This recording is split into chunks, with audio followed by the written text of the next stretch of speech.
What's up, YouTube? It's your boy Leroy Soul Man, back here again with another video. Today we got a Venom 2 Let There Be Carnage trailer breakdown, Easter eggs explained, and things you missed, blah blah, so etc. And this is a video about heavy spoilers, so we're going to get into it and see what we missed in the Venom trailer. Let's go.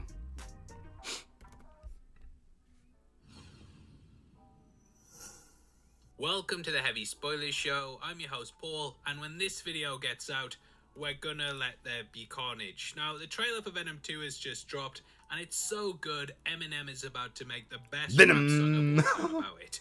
Throughout this video, we're gonna be going through the ins and outs of the first look, pointing out some of the Easter eggs, things you missed, and our general reaction to the trailer. There may be some spoilers here, so if you like to go into movies as blind as possible, then I highly suggest that you turn off now.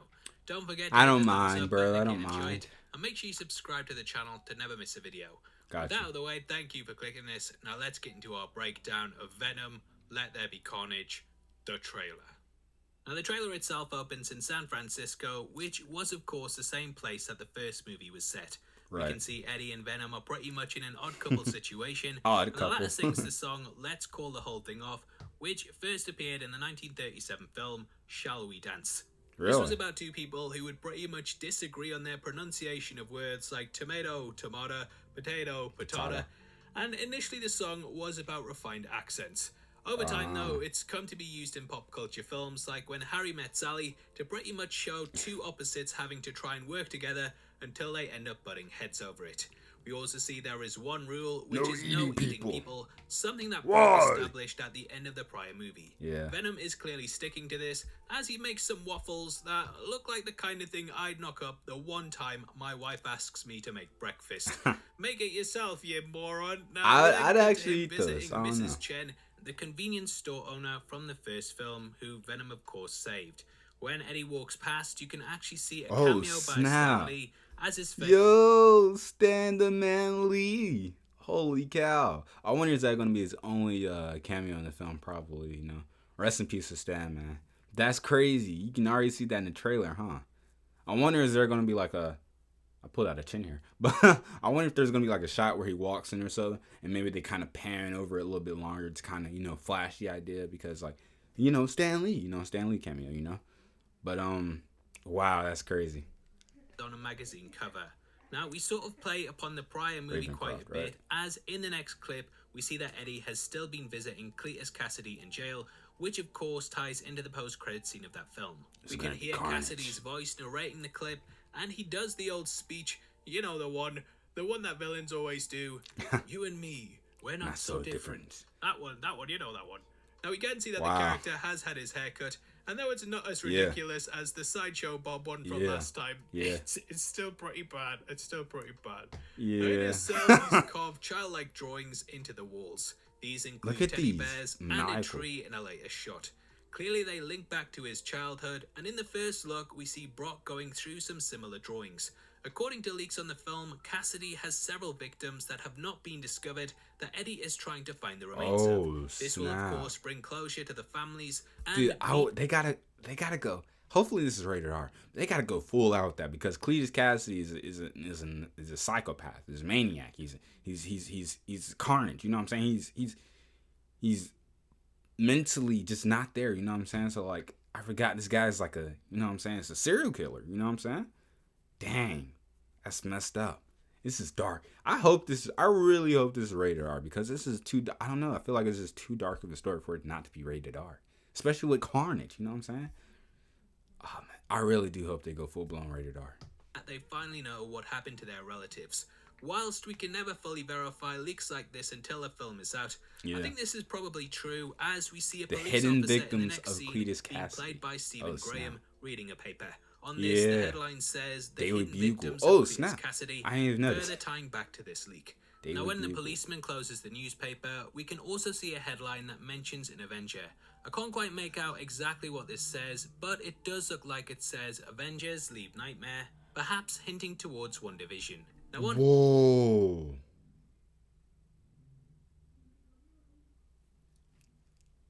I got chills, bro. Is that like... These are some subtle MCU connections we're seeing right here. That's crazy. Newspaper and Eddie's laptop, we can Daily see Bugle, a Daily yeah. Bugle front page. Dude, so like this is basically like confirmation, you know what I'm saying? Like the heading's the same, you know what I'm saying? It's like the same logo and colors as the Raimiverse, perhaps linking into that, though it might just be a graphic designer got lazy one day. Unfortunately, I can't quite make out the headline due to the reflection in the shot, but it does say mind on it. This could be delving into Cletus's mind, and I think that Eddie Brock in this scene is very much going over the evidence. Now, what I love about this is just how dark they're going with it. Cassidy in the comics was always a deeply disturbed individual and a complete homicidal maniac that took pleasure in causing death. As a child, Cassidy, similar to most serial killers, every hero has an origin before moving on to people. And they say that's how, you know, serial killers and people like that, that's how they start. They start killing small things, and eventually after they start killing small things, they want to kill something bigger, and then it's like once you do that, all reins are off, you know what I'm saying? Once you kill once, you can do it again. It's like that, what's that show? There's a show on Netflix. It's like, I don't know, it's a show on Netflix where he's a kid and he meets a girl and he plans on killing her, but they actually end up going on an adventure.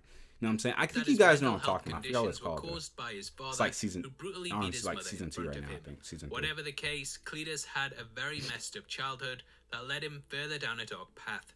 He ended up killing his grandmother by pushing her down a flight of steps. That's messed and also tried to kill his mother by electrocuting her. This was done by throwing a hairdryer into her bath, and naturally, she didn't take it too well. She tried to kill Cassidy, who managed to overpower her, and then Cletus's father took the fall, though we all know who it really was. Either way, he was sent to the St. Esther's Home for Boys, which was an orphanage. Here, he was mocked by the staff and children because of his antisocial behavior.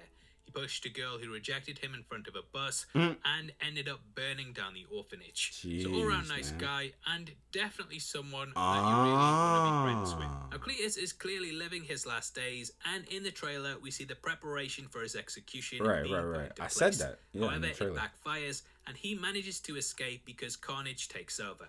We do know that there existed several versions of the symbiote, but how they explain him getting one, I have no idea. Potentially, the prison riot we see leads to Venom breaking it up, and during the chaos, some of him might get on Cassidy, but let me know. I just got a strange moment of deja vu. At that last scene where it was like this right here, and then when we went to this, I got like this weird deja vu feeling. I don't know, bro. It's like I've seen it before. I mean, I've seen the trailer, but it's like, I seen this break. I don't know, bro. I just got a weird, strange. You know how deja vu works, bro. It's like, am I slipping into like a different reality, or like slipping into like a different reality of thought or something? Like, have I seen this in a different universe or something? I don't know, bro. I just got strange deja vu. That was so weird. I'm sorry. That was just so weird. I cut to a shot of Anne, played by Michelle Williams, meeting Eddie like, in a I'm restaurant. dead serious. That was I just really hope strange. They don't serve lobster. Hey, having that. Now, we then go to Ravencroft, which in the Marvel Universe is an institute for the criminally insane. This is pretty much your Arkham Asylum in Marvel Comics. Basically. I think that Cletus will bust several villains out of this, including one we see close up here. This is Shriek, the girlfriend of Cassidy, who becomes a big villain in the Maximum Carnage story. Shriek is played by Naomi Harris of James Bond fame, and has a marking around her eye that is clearly playing on the comic version of the character. We can catch her in a cell at one point while shrieking, so yeah, I'm not the only one who does crap puns, and they are clearly playing it very close to the source material. Holy cow. In the first film, we saw as several homeless people were experimented on, so it's even possible that similar things were done to the prisoners, which is how she can do this. When the guards and orderlies go to visit her in her cell, they have big earmuffs covering their heads, so maybe she has always had this ability in the film universe. Now, there's also a spider which gets crushed by Cletus whilst he talks about a rescuer. Killing the spider. Come out to play. Clearly, this is a reference to Spider-Man, and if this movie is linked in with the MCU, then Peter obviously has his own problems to worry about right now.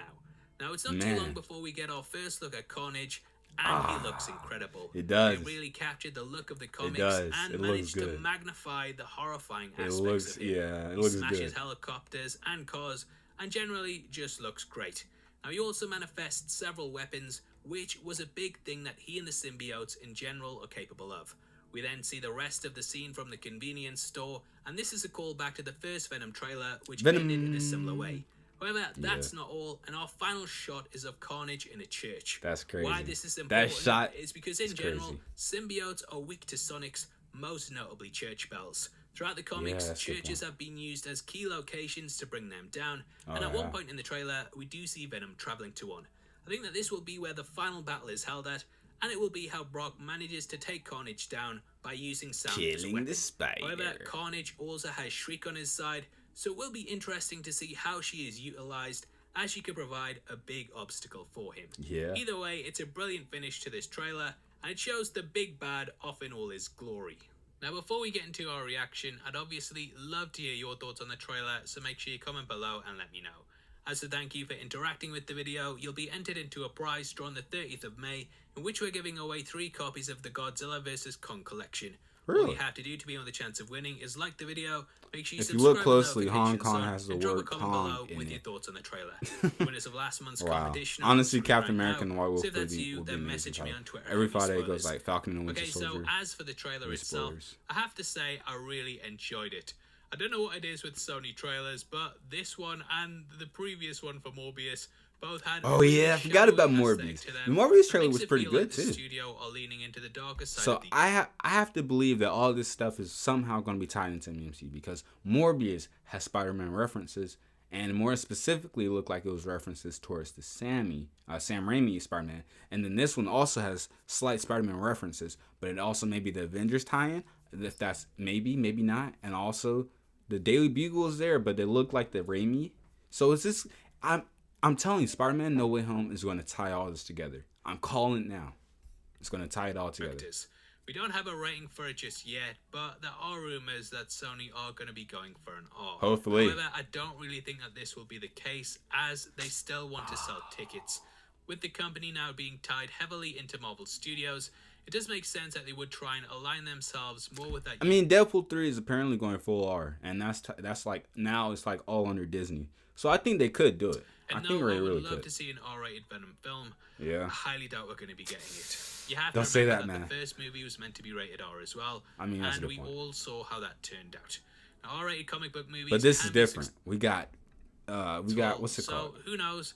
Time will tell. And with a storyline about a serial killer, this definitely feels like they should be going all out with it. That's what I'm saying. We had to tell Cletus's origin story and set him up as a true threat. So I do think that that would not only be true to the original source material, but also it's something that fans really want to see. I just hope that the studio don't put profits solely before the vision of the director, as R-rated movies can be successful, and it just feels like the direction that they should be going in. Sure. It's difficult to tell exactly how the film will be from this first look, but as someone that actually liked the original movie, I am quite hyped for what we have. I did too, you know what I'm saying? There's so many other avenues they can explore with this Spider-Verse, whether they decide to link it in with the bigger storyline of the work or not.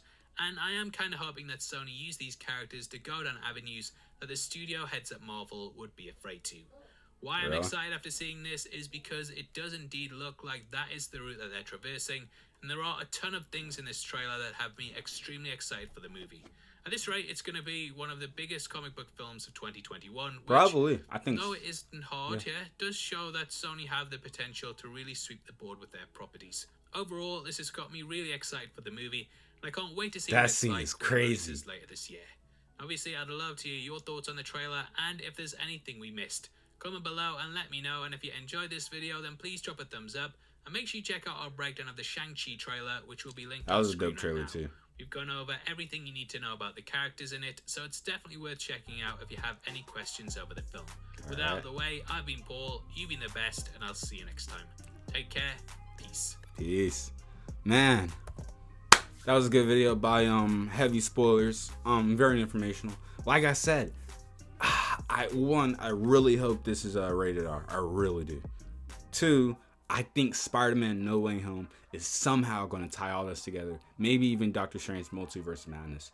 3, I didn't really catch the whole Shriek. That Shriek was in this. I didn't catch that at all in the trailer. 4, I can't wait to see this. I'm excited. I'm definitely excited to see Carnage go full on crazy, insane, homicidal, you know what I'm saying, all that. And this is going to be a dark movie, so like I really hope it's rated R. I like the first Venom film, so I think this one could perform well, even better than that, maybe, depending on the story. But you guys, Let me know down below what you thought, man. Like, comment, share, subscribe. Are you excited for this movie? Do you plan on watching it when it comes out only in theaters? But anyways, share the video, man, if you can, please, and peace.